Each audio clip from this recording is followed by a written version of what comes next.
Hey guys, VaulSC here. Hope that you're having a good week. Today we're going to be going through a bat rep between the Combined Army, Vanilla Combined Army, against Vanilla Nomads, the two top-tier factions that I love to talk about on my YouTube channel.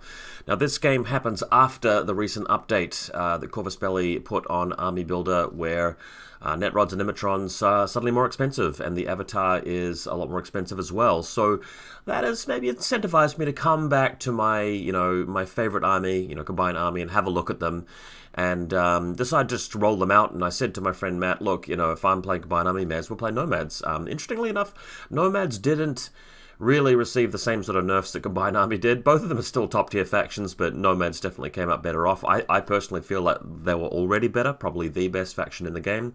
So Matt will be playing them, but as a sort of compromise, he is actually not going to be using the best units, for example, Puppet Master, Puppet Bots, Uberfall Commandos, Jazz and Billy, but he will be using Morans and a whole lot of other stuff. And as we'll see, Nomads still have plenty of things that they can put in their army list, which are really busted. Now, the special thing about today's bat rep is we'll be playing a custom mission that is not designed by me. It's designed by my friend Matt here, and custom missions take a fair bit of effort to create, and we want to encourage the community to do them more. So even if they don't work out great the first time around, it's good to let your friends playtest them with you if you can. So I agreed to play this mission. It's called Espionage. It's written by my friend here. And I sat down with him and I talked to him about it, and I'll tell you guys basically what I explained to him, and that is that when you're creating custom missions, don't try to be too fanciful, don't try to bring in radical rules just for the sake of it. What you're trying to do is make a mission that is going to encourage the right behavior from players, and get them to come up with the right strategies and solve the mission in a way that makes the game more interesting and more competitive and more fun rather than less so. One issue that a lot of missions in ITS have is that they are quite hard to get objective points in, and it does sort of create this polarizing effect where players will go, right, I've got first turn, I need to do an alpha strike and just wipe my opponent out and really get such a big lead in the first couple of game rounds that it doesn't really matter what the mission is. I can just complete the objectives. I can ignore the mission at that stage as long as I don't put them into retreat. Or you've got the second turn and you're looking at the mission scenario and you're going, okay, this really advantages the person going second. It's scoring at the end of every game round or maybe at the end of the game. And if I can just stall my opponent out, trade little bits and pieces with them and get to an end game position where we've both got generally fairly intact armies, I can just move out and just bulldoze him in my final turn with no retaliation, because he can't, respond back to me. He'll have no turns left, and I can win a victory there. So we kind of want to get away from that a little bit with mission design. We want players to be thinking actively about the mission in all of the game rounds, not just the first game round or the third game round.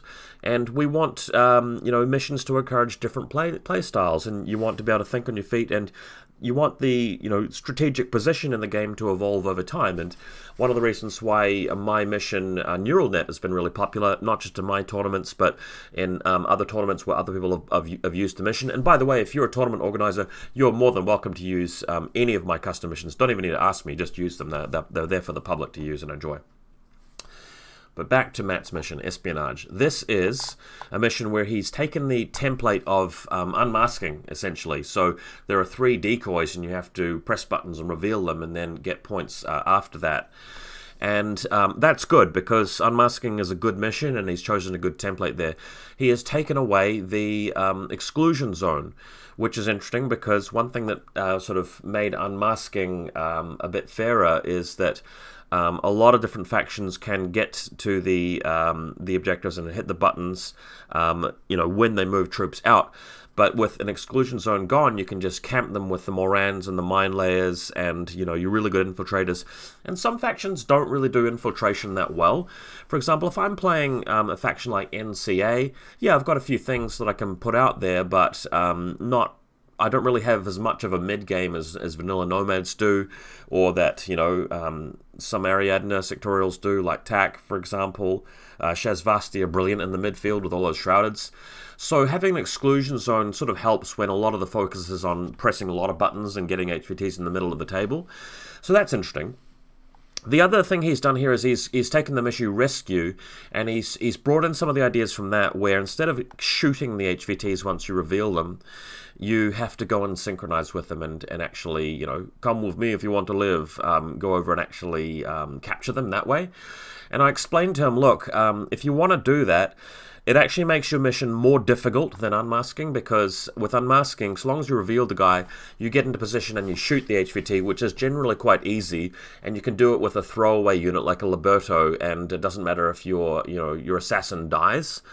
With this version of the mission, it's sort of saying here that you've got to actually go and touch the HVT, which is much harder, which does lead me to think that this mission is going to be more solvable if you just play the Alpha Strike, wipe your opponent, and then casually, you know, grab the HVTs at the end of the game, which is not really what we want to encourage. So that was my feedback, really. It says here you get a point if you have more enemy target decoys in the civ-evac state at the end of the game. So what happens there really is that you miss out on that point unless you actually have the guy holding the HVT. I talked to him about this, and we weren't sure whether you get the end of round designated target civ-evac thing if your guy capturing it has been killed, and I don't think that you do. I can't remember this, but we had a chat about it during the game, and he had to admit really that it was going to be pretty difficult to get points if you had to survive at the end of the game round with your guy intact and holding the HVT. So it's a difficult mission, but look, it's on the right track. I think that with some development, this could actually be an interesting mission to play, so we'll see what he comes up with. Moving on, so I'm playing my beloved Combined Army after a really long hiatus, and really, the cynical thing about this is that you had the Avatar, which was nerfed, and normally you build a list around that, and you have all of your favorites like Norkius, Graph Operator, Caliban, Bit and Kiss, Tiger Creatures, and so forth. And, like, comically and laughably, I still put the Emitrons in there still, because, you know, at 6 points for a regular order, you really need that in this faction. But there are so many other powerful things that have not been hit by the nerf bat, as I talked about in a recent video. So they haven't nerfed the Anathematic. I think the Anathematic probably didn't need a nerf. And of course the Sphinx. A lot of people would probably agree with me that the Sphinx is a little bit undercosted. It's extremely powerful. I mean, obviously, from N3 to N4, it did pick up tactical awareness during N3, but then I think it got a points drop as well, and it benefits from, obviously, the new crit system, and we all know about that 2 years into N4. So if you're playing Combined Army, why not just downgrade the Avatar to a Sphinx? It's a different kind of list, I'll admit. Like, the Avatar was really strong because you could use it as an ARO piece, whereas the Sphinx doesn't do that very well. And secondarily, the Avatar is providing a couple of additional regular orders to your pool, which the Sphinx doesn't do. So it's a weaker unit. So this list is not as strong as the pre-Gen Con sort of Avatar setup. But I'm running it just to see if, you know, it's still a really sort of strong setup. And, of course, downgrading the Sphinx has allowed me to bring in a Datarazzi and a couple of other things there. Sorry, I've got to sneeze. Okay, yeah, so just have a look through this, and then in my opponent's thing... there it is. My opponent, again, is choosing not to run the really... the overpowered stuff like the Puppet Bots and Jazz and Billy and the Uberfall Commandos, but he's still got a really solid Nomad list. This is roughly what he's taken. It's not exactly what he has here, but you look down the list and you still see a ton of really brutal things. The Morans, obviously.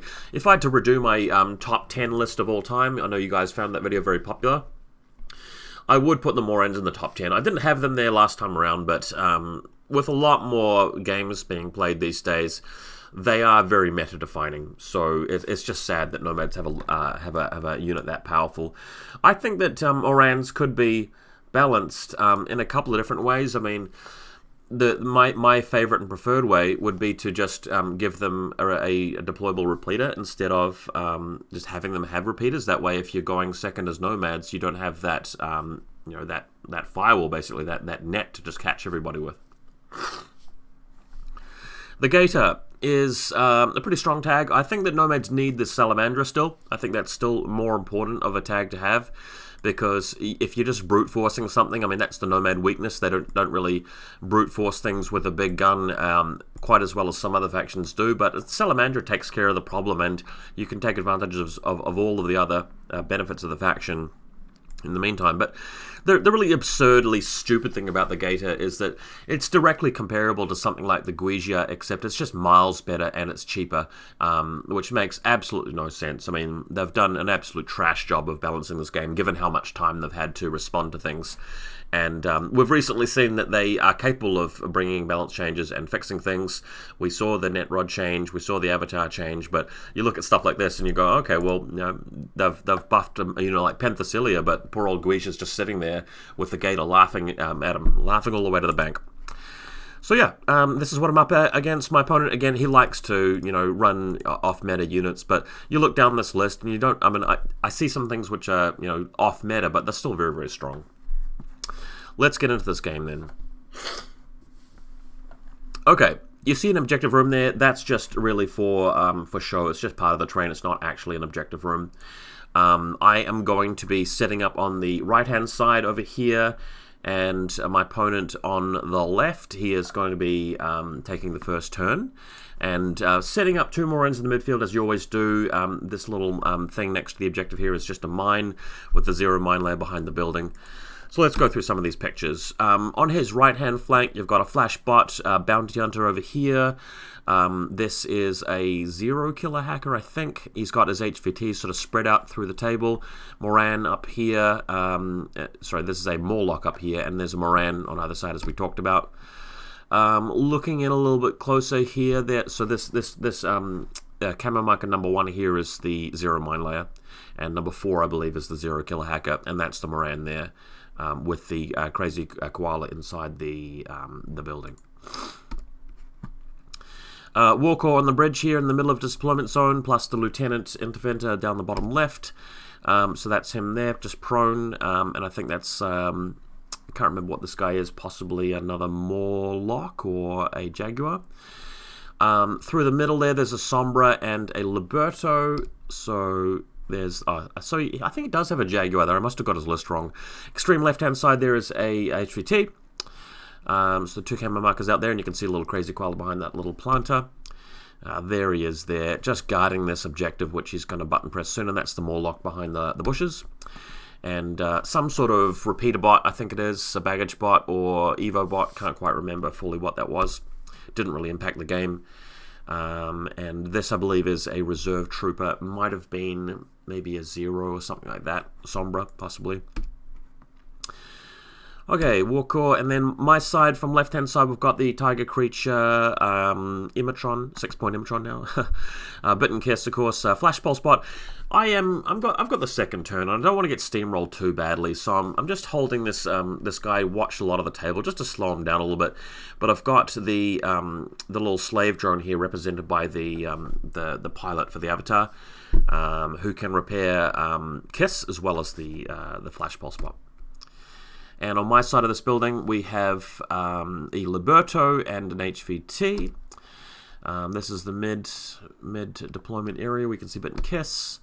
A little bit further to the right of her, we have another Tiger Creature and Datarazzi. Up the top here, you can see another HVT in the middle for me, plus Norkius, ready to jump down with his super jump, of course. And then on the right-hand side here, that is like a Mentor decoy. Right-hand side deployment zones, you got Tiger Creature up there, another Imatron, another Tiger Creature down the bottom to the right of this, with the Mentor at the back. And then just across the road here on the extreme right-hand side, the extreme right-hand flank HVT plus another Tiger Creature to creep along the flank with, and that is the Caliban Engineer, just deployed into the right-hand side there. My opponent using the Salamandra to represent the Gator, because the Gator hasn't actually been released yet at the time of this video, or at the time of the game. My reserve trooper is going to be a Greif Operator. I'm going second, so I decided to play conservative with him, just leave him back. He can generate an order. I don't need to do too much with him. But the Greif Operator will be able to move up past this window here. The mine shouldn't detonate on him because he counts as a friendly model to the Nomad side while he's impersonating. And then once he gets up to this region here, he should be in range with his combi rifle to pick off the flashball spot, which he's good at doing because he's got an MSV1. Okay, so we've got a Morlock here with super jump, just trying to jump down and put some smoke down. His interventor using the Lieutenant Order to Cybermask, which is a really good thing to do, because if he doesn't do that, it's sort of tempting for me to use Bit and Kiss to fire a picture and actually attack him. It's unlikely for me to kill him because he's got a firewall in that case. Sorry, not a firewall. He's got BTS 9. But with enough killer hacking from Norkius, I can potentially take out his lieutenant, so it's quite a good idea to cybermask him in that way. The Gator moving out, and NCO very, very efficient, moving through the table and just finding little spots to pick things off. So he's going after Kiss here. I'm happy to lose Kiss, because Kiss doesn't provide an order, and what I really want to happen in this game, due to the custom mission, is for my opponent just to pick away at the fringes and pick the low-hanging fruit and get a few kills here and there and not really do much of the mission. And then in the third turn, once we've revealed a couple of each other's HVTs, I can go in and hopefully synchronize just one of my opponent's ones, and that should be enough to give me enough points to win. That literally is the game plan when you've got a mission like this. It's kind of like the solution to the mission, which you don't really want. So the big boy blasting away at my flash pulse bot and Kiss, and I said to my opponent, you know, every so often you're gonna have a game where you get crit and you get immobilized by the glue gun, and he doesn't actually have an engineer in this list, and I warned him that that's probably not the best way to play Nomads. If you're gonna have a big tag like this, it's better to have at least one engineer somewhere. But didn't happen. He did try throwing down a couple of mines with his mine dispenser, but they both missed, so these didn't actually appear. Then we have the Moran. You can see some smoke in the background, allowing the Gator to escape. Moran getting ready to move around and do some button pressing. So here he is here in the mid-table. I've run out of ARO pieces at this point. They're all hiding. So just pops the button on that. And then we have this guy over here turning out to not be the real HVT, so he's guessing the extreme right-hand flank guy. We then have the Bounty Hunter with Red Fury zooming around the right-hand flank of the side of the table here, and his plan is just to try and get into a position where he can maybe shoot down Bit. But I do have my Sphinx and hidden deployment nearby, so he's zooming through, trying to pick off my Liberto, and this is slowing him down. I don't really mind losing the Liberto. So he's coming in, trying to reveal the Liberto there. I'm trying to dodge out of the way. That's the Liberto mid-photo there. And he's just carefully coming into line of sight of just Liberto and nobody else. And then he is trying to get through to Bit's position here. You can see where she is there. He's already killed the Liberto, which was here. I'm not revealing my Greif operator at this point. There's still a mine from the Liberto hanging around. And the Flash Pulse, I believe, was knocked unconscious at some point. So we can move on. And this is the point where he comes in line of sight of the Sphinx. Sphinx doing quite well here to shoot back at him. And I believe we did manage to take down his Bounty Hunter at the end of that. So there he goes, unconscious at the bottom of the photo, and that's a great way of dealing with a Bounty Hunter. And important too that the Sphinx is revealed, because now he generates a tactical awareness order, whereas he wouldn't have if he just stayed in hidden deployment to my turn. So it's quite important that you place a model like that somewhere where you can potentially reveal it as an arrow. Gator, too many orders to go over there and tackle the Sphinx, and that's also very important, because if I reveal the Sphinx too early and he's got a whole bunch of orders to move around and just shoot at me, I could lose the Sphinx first turn, and that would be a disaster, so that's not going to be happening. We have lost the Flash Pulse bot though, so that's gone down unconscious, but got the Caliban with the repair snake ready to go to bring that one back to life. So Gator wisely retreating and getting somewhere safe. It's still early days. He doesn't really want to lose it. And then we have the... What is this? A Morlock? I can't remember what the play was. Oh, what he's doing here, sorry. I believe he was using his Moran to place a Crazy Koala or something next to my HVT. So as soon as I start moving out with the Caliban, it may trigger the Crazy Koala there. So, over to me. Turn 1 for Combined Army. We're moving up with our Tiger Creatures and just trying to dodge mines and things. So that's happening. Going through the center of the table as well. And Tiger Creatures are just so good at this. They are able to dodge around the corner and then berserk you and just trade for something that's more expensive. If you trade a Tiger Creature for a Moran, for example, you're doing really, really well. And you can detonate mines and Crazy Koalas as you move in there, which is brilliant. So that's what's going on. This guy's going over the roof, just dodging that little Crazy Koala as he does so. And then if you look at the extreme right-hand corner of this photo down here, Greif operator moving in, and the plan really is to shoot at this flashpole spot off in the distance, and just try to avoid his Warcore and his Zero. So another Tiger Creature going to the room, detonating this mine here, dodging through. I did have a lot of bad luck in this turn with the dodging and the mines and the armor saves and stuff, but I did have a little bit of better luck later on in the game, so that happened. Sphinx now moving out, and again, this is early days. As the player going second, if you've got a mission where it's a hard mission to complete and it's easier to complete at the end of the game, really, the key here is just to keep trading and repair your guys and sort of just put up your defenses and just make it hard for your opponent to do anything, and then make a fully committed push in that last turn, and that's usually a strong strategy. So really all I'm doing with the big powerful Sphinx is just moving around and tiptoeing around and just picking off a few flash bots and bits and pieces. You can see this Tiger Creature's been stunned, but he hasn't been hit by the mine, so that's pretty good. I can now move past here with the Sphinx.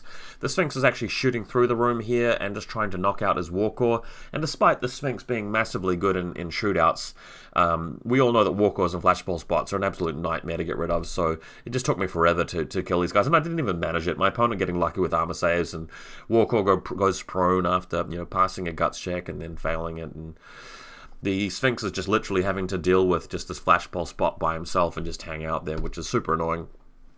But after that's done, I can just pull back and just camp here and run out of orders, basically, and then recamo. So that happened.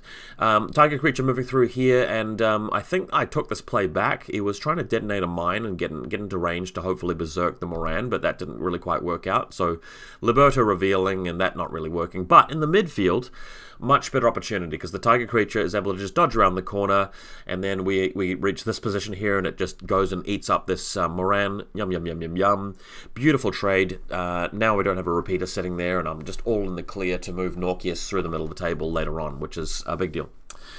Now, this play, again, I'm rusty with Combined Army. It's been a long time since I really played them, and I goofily moved up the Caliban and realized, gosh, after all this, the Caliban doesn't actually have shock immunity.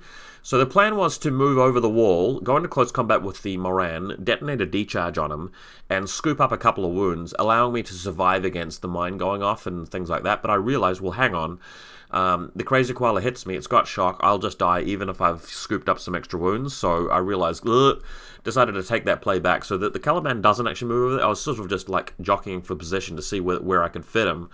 But I decided against that and moved back. So instead of making that play, which is, you know, extremely foolish, Caliban moves away and uses the repair snake to go and just revive this this flashball drone, which is a much more boring play, but it's really all I could do.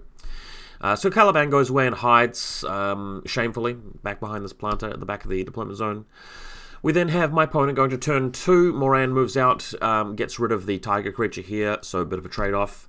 And plants some smoke, trying to go into the room, and trying to go after the Sphinx, basically. The Sphinx is sitting here and didn't manage to recamo, which is a little bit silly. But he's got to get through my Tiger Creature and my Greif Operator, so he's just moving around. He's also hitting a button with his Moran on the right-hand side of the table here. And just trying to set up a play, really, where he can try and get to the prize, the big boy, the Sphinx. But I've got defenders here, so I'm dodging and trying to reposition all my guys wherever I can. This guy comes through to take on the Greif Operator, and again, I kind of fumbled a lot of my order dispensation, so to speak, and the Greif Operator doesn't go back into impersonation state. Bit of a disaster. Zero Mine Layer can just get him and take him down. Also coming after the Tiger Creature, he goes for the trade here, so he actually trades a 0 for a Tiger Creature, which is a bad trade for him, but it's actually kind of a good play considering the position, because after he sorted out his right-hand flank here, and he sorted out the Tiger Creature, he can try to, I forget what's going on. Yeah, I think he was just moving around orders from his other group, but oh yeah, so he's hit the button, he's actually revealed this middle HVT, which I believe is the correct, like, real HVT, which is worrying. But the play that he's setting up here is to bring on this Tomcat, or this Wildcat, I should say, or whatever you call the flying guy, who's like 20-odd points. He's trying to bring him in behind the Sphinx and go into close combat with him, or flamethrower him, or something like that. And he didn't want to do that while I still had a Gryph Operator and a Tiger Creature nearby. So this is the big old play. It's dangerous. He comes on with his parachute. The Sphinx is dodging around, getting out of the way. And what he's trying to do is he's trying to land a flamethrower on me. And it's a bit of a high risk, sort of desperate play, really, because he's counting on continuous damage to get me to fail multiple saves. The Sphinx is armor 6, so he's got a reasonable chance of surviving it, and he's got the ability to dodge as well, and he'd have to fail multiple saves in a row, but my opponent's still going for it, and at this point, even though I've been very unlucky with a lot of Tiger Creature dodges and armor saves earlier in the game, the Sphinx does manage to survive all this, and is either dodging or passing armor saves right off the bat, and really escaping. So as he comes through here, he eventually gets into close combat, and I did manage to fend him off and get rid of him, which was awesome. We then have the Gator gunning down, I think, the Flash Pulse spot, which is important because he needs to move in with his Morlock. So that goes down again. And we have had the Zero trading with the Tiger Creature. I think he didn't manage it the first time around, but he had another go at it, and it did die. And this is the big play here. This is what he's really angling the entire turn towards, and that is the Morlock throwing smoke and getting into close combat with the Sphinx, who's taken just one wound from that that Tomcat. But if he can even get one round of close combat off, that's an EMCCW, and he'll be in close combat with me, and that could be the game. So moves through, he's in smoke, and he has one final order to move into base contact here. And the Sphinx is not like the worst model in the world at close combat. If we go and take a look at him, he is CC 20, whereas the Morlock is CC 23 with Martial Arts level 2. So he's gone up to 26, so he's rolling at dice plus 6, and I'm throwing on a 17. So it's very likely for the Morlock to win, and with a EMCCW, I don't think he took the Assault Pistol version, by the way. He's got this version here. With the EMCCW, it's pretty likely that I will get busted here. BTS 6 is great, but with 2 saves required at half BTS, not looking very good.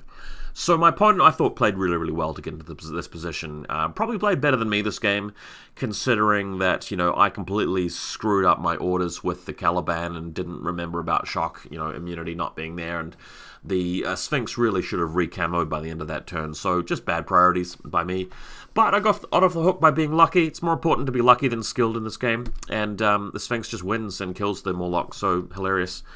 He rolled like a number that was lower than 5, and I rolled something like a 15. So yeah, splatters them all over the table, and we move on. Sphinx is fine. So in my next turn, again, playing quite poorly here, Norkius cybermasks and jumps out, and then cybermasks in and keeps on going. And the plan is to pop the Moran.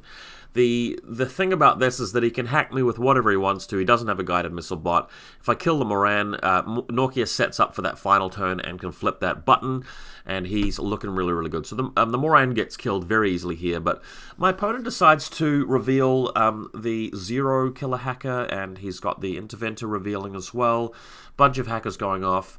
And I think he's even got a Sombra hacker as well. And they all reveal at once, and they hack Norkius, and they are, isolating him and everything. So luckily for me, I managed to avoid the Carbonite, but the Oblivion goes off and I get isolated, and that's going to make it a little bit more difficult for me later on. But I don't mind this position, because anytime he moves nearby to Norkius, I get an attempt to reset. And in my final turn, even though I'm isolated, I still have an irregular order to flip this button, and I'm doing that on a 15. So not terrible. I'm not too sure with his actual special rules or anything, whether he made it more easy to flip the buttons if you're a hacker. I know that's the case in Unmasking, but in this mission, I'm not really sure. Oh, it's a Fort Observer bonus for some reason. He just thought he'd be special and put Fort Observer, whereas we're all used to hacker. So yeah, 1 dice on a 15 is what Norkius will be gunning for in that final turn. Bringing the R-Drone back to life again, it's worked a treat so far, really slows the enemy down, so just keep doing that. The Sphinx just getting to the midfield, Bit is impersonating, and I'm just gearing up for that final turn 3, where my opponent hasn't actually captured any objectives. I can flip a couple of buttons back and win that way. So that's really, you know, what this mission it can be about if your opponent hasn't alpha struck you. So again, the tag, trying to get into position, shooting down an R drone, not really able to do very much else. Incredibly, he gets stunned as he takes on the R drone. It does happen eventually, you know. You can have the biggest gun in the world, but if you get into too many face-to-face rolls over a long period of time, your opponent will eventually get lucky, and that's what happens. So I was unlucky in the early part of the game. I've definitely got lucky in the second half of the game with the Sphinx surviving close combat with a Morlock and stunning his Gator and everything. So just going south for my opponent. He's repositioning with his little, you know, zeros and stuff like that. And just getting in position to camouflage himself and slow me down. Going for another button attempt here, just to try and make it harder for me to win, and does manage to do that, which is good. Manages to sort that one out. And then look, it just comes back to the Sombra over here on the right hand side for me. Sombra moving in just to try and get into position, take on Norkius, but she doesn't really manage to do anything important, and Norkius just dodges away quite easily. Still isolated, of course. Didn't bother resetting, I just wanted to get out of there. And yeah, he just can't really catch him. He's just too slippery of a snake. So, it does come to this crucial final turn of the game. I don't have that many orders left. And it's kind of clutch. I said to my opponent, look, if Norkius fails the roll for the objective, then I pretty much lose, or it's only a draw. But Norkius, being who he is, willpower 15, does manage to flip it. So that already brings one of the objectives back my way. The Sphinx, as you can see here on the right-hand side, is able to move into line of sight of his Zero and just knock him out with the Spitfire close range. That happens. I can then move Bit through, impersonated, into the building and flip that back as well. So taking a couple of consoles back pretty much seals the win for me if she can press the button. And then with the Sphinx moving through, we talked about this, and my opponent hadn't really decided, you know, how the mission really works. I wasn't sure whether you need to just synchronize the civilian, and then if you die, you still get the points, or what. But it's just a matter of moving around, having a couple of attempts at shooting that Gator, and then it does come down to just one go at, you know, synchronizing the civilian and passing the check. I think initially I failed the check, but he whiffed the shots to kill the Sphinx, so I had another go at it.